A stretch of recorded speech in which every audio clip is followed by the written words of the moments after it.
नमस्कार, आप देख रहे हैं पंच न्यूज एनसीआर और मैं हूं आपके साथ मानवी ठाकुर। शुरुआत करते हैं आज की खास खबरों से। अभी पूरन जी के परिवार से मिला और हम सब लोग, पूरा देश स्तब्ध है कि जब से ये घटना घटी है, और जितना मैं भी मीडिया में पढ़ रहा हूँ, उनके बारे में समाज से लोगों से सुन रहा हूँ, राजनीति के लोगों से, ऑफिसर से, मीडिया के लोगों से जितनी भी जानकारी मिल रही है, हमें गर्व होता है कि हमारे सिस्टम में पूरन जी जैसे आईपीएस ऑफिसर थे, जिनका दिल और दिमाग दोनों जनता के लिए काम करता था, लोगों के लिए काम करता था।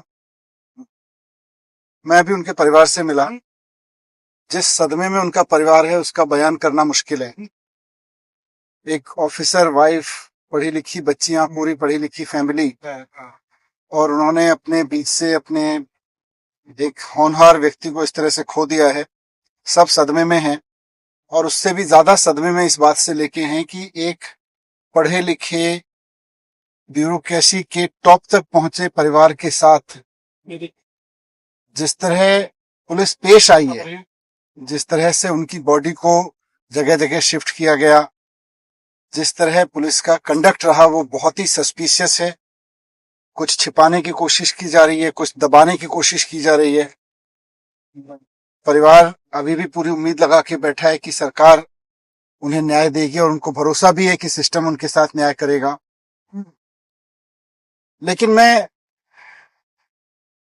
देख रहा हूं कि पूरे देश में इस समय जो माहौल बना हुआ है कि वो चाहे किसी आईपीएस ऑफिसर को जो पढ़ लिख के अपनी प्रतिभा के दम पर इतने टॉप पोजीशंस तक पहुंचता है, उसको हैरेस किया जा रहा है क्योंकि वो दलित है। उसके दलित होने के कारण कोई व्यक्ति चीफ जस्टिस जैसे सम्मानित पद पे, देश के सर्वोच्च सम्मानित पद पे पहुंच जाता है, उनको हैरेस किया जा रहा है, उनको प्रताड़ित किया जा रहा है। ये क्या भारत बना रहे हैं हम लोग 21वीं सदी में, जब सारी दुनिया आर्टिफिशियल इंटेलिजेंस के युग में जी रही है, एआई को आगे लेके आ रही है सोचने समझने के लिए, टेक्नोलॉजी को लेके, और हम इस युग में जी रहे हैं कि हमारे देश के चीफ जस्टिस पे जूता इसलिए फेंका जाता है क्योंकि वो दलित परिवार से आते हैं।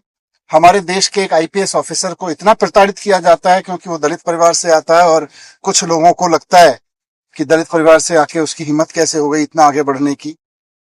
ये कौन सा देश खड़ा कर रहे हैं हम? और क्यों इस पे हम लोग एक सामूहिक एक्शन नहीं ले रहे?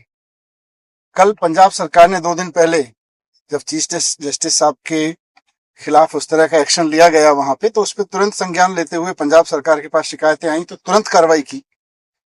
ऐसे हम पूरे देश में क्यों नहीं कर रहे हैं? खाली राजनीति करने से काम नहीं चलेगा, एक्शन लेना पड़ेगा। पढ़े लिखे लोगों को एक्शन लेना पड़ेगा, पावर में बैठे लोगों को एक्शन लेना पड़ेगा। आज ये परिवार उम्मीद लगा के बैठा हुआ है पावर में बैठे हुए लोगों से, राजनीति में बैठे हुए लोगों से, पढ़े लिखे लोगों से, देश के लोगों से। इनको अगर हम न्याय देना चाहते हैं, अगर हम ये चाहते हैं कि आगे से कोई व्यक्ति अगर जुडिशरी या ब्यूरोक्रेसी की टॉप पोजीशनिंग पे पहुंचे, तो फिर ये राजनीति, जात पात की ये राजनीति और ये मानसिकता जो कुछ लोग लेके चल रहे हैं, ये पीछे करनी पड़ेगी, इसको हराना पड़ेगा हमें। दुख की इस घड़ी में हम इस पूरे परिवार के साथ हैं, हर उस परिवार के साथ हैं जो कहीं भी पहुंचता है तो उसको दलित होने के नाते प्रताड़ित किया जाता है। आम आदमी पार्टी, हमारी सरकार, हमारी पूरी टीम, और मैं समझता हूं पूरे देश का हर संवेदनशील आदमी ऐसे समय पे हर उस परिवार के साथ है जिसको किसी सरकारी दफ्तर में बैठने पे दलित होने के नाते प्रताड़ित